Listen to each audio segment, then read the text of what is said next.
Hello, my name is Anthony Pace. I'm a philosophy student at Florida Atlantic University. I work in finance,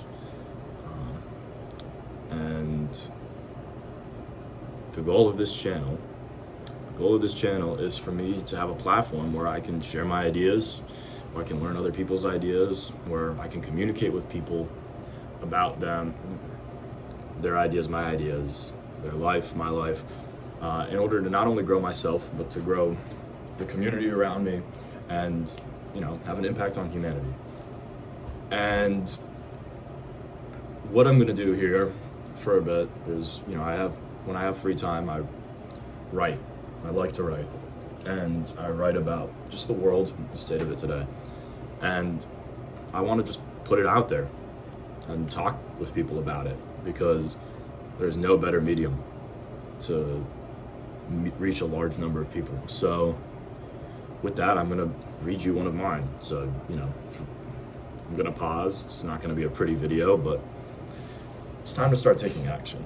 I've done a lot of thinking over the past couple of years, and it's time to start doing stuff with it. So humanity is going to have a lot of questions come up. What is a good life? I mean, that's been a question we've asked forever, but still, what is a good life? How do we live this good life? How do we impact the world? And these are vital questions because the world is about to change. We're going to have to adapt to find purpose and live life.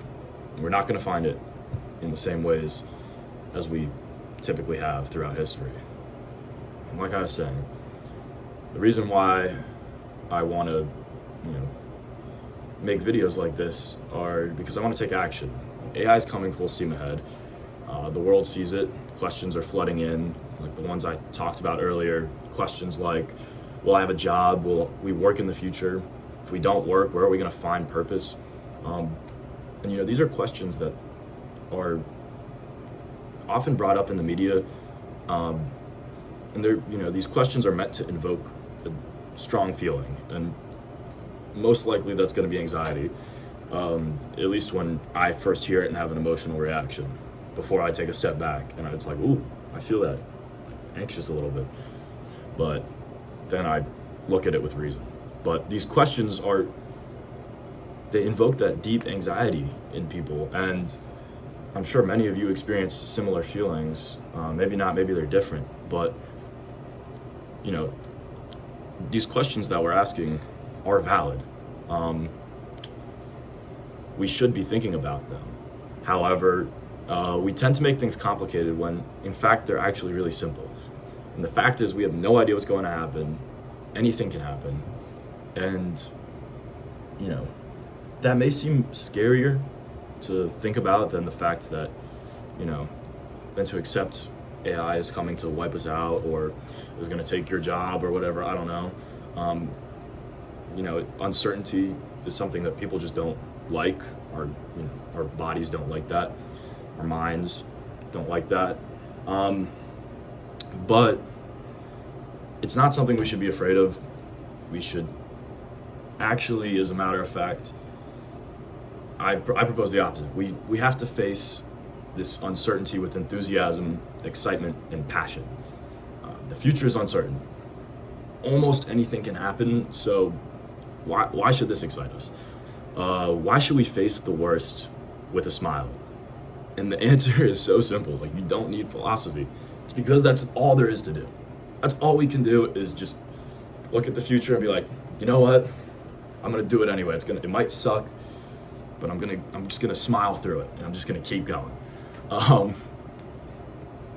By some miracle, we're here. We're here in reality. We're on whatever, and we're experiencing life here. You can be upset about it, and you can mope, or you can look at it with joy and be grateful. And for me, at least for myself, that's not the life I would want. I want to look at the challenges ahead, the uncertainty with a smile. I want to be excited about it. It's anxious. You feel anxious and nervous, uncertain what the future is going to have. But if you sit with it, it bubbles up into this, and let it overwhelm you. It bubbles up into this excitement for the future. I think that we relate to symbols better than we can relate to words. So I'm gonna paint a mental picture with words, even though that kind of contradicts itself. Anyway, picture like a pirate captain or like an old sailing captain getting ready to undertake a voyage. And just picture him looking off into the horizon and just smiling. Like the journey could be dangerous. There could be storms. They could get stuck with no wind. They could get smashed against rocks. Nobody knows what's going to happen. But the captain, the adventurer, the an Ubermensch like individual is going to look at this and smile at the uncertainty. They're going to smile through it all. The ship could be smashing against the rocks, and the captain's going to be like, yes, this is another adventure for me to have. And that's the mindset that we have to have going into this time, is the excitement. And I'm not agreeing with Nietzsche or not, by the way, but I'm saying, like, if we were to rise above the challenges that are presented to us on a day-to-day basis, in that sense of rising above, it makes it, at least for me, more bearable to smile at it and to be like, yes, another challenge. So I'm gonna put it in a logical framework just because I like it. I like doing it. I'm gonna make it as simple as I can while still being precise-ish. And if I'm wrong, please feel free to, talk with me about it. I don't mind being told that I'm wrong.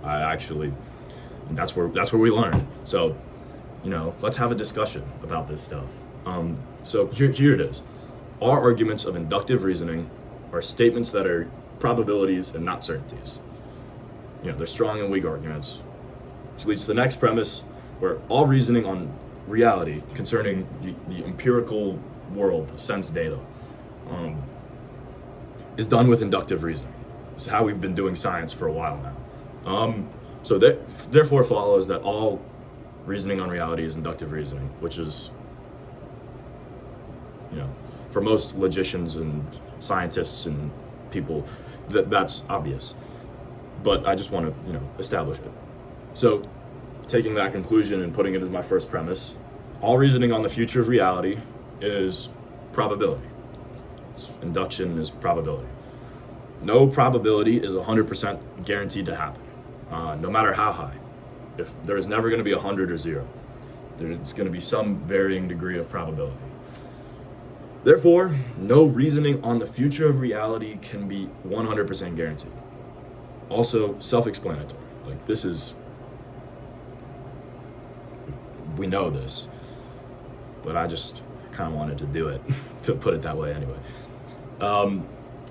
We can't know about the future of reality with empirical data, so why would we worry about it? Like, we're dealing with probabilities here.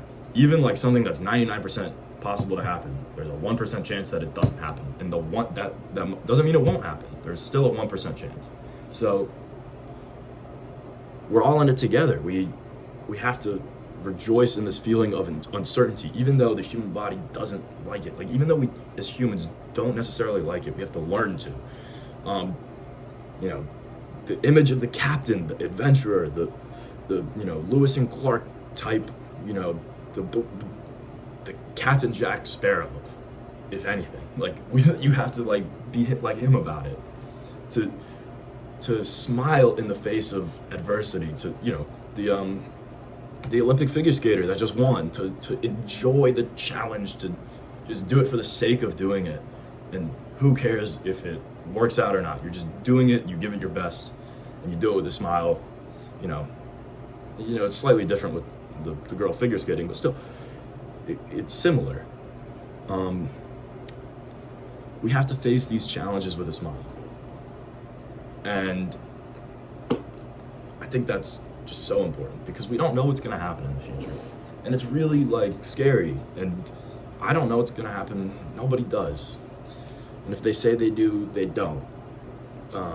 If they say they have it figured out, they don't. I don't have it figured out. I know that I know not. So I smile at the uncertainty, and I just keep moving forward. And that's all we can do. So thank you for sitting through this. I'm really glad I'm going to start posting these, but it's time to start doing it. I've been trying to get this set up for a while. So expect more to come. Reach out, have a discussion. Let's talk. Yeah. Thank you guys so much.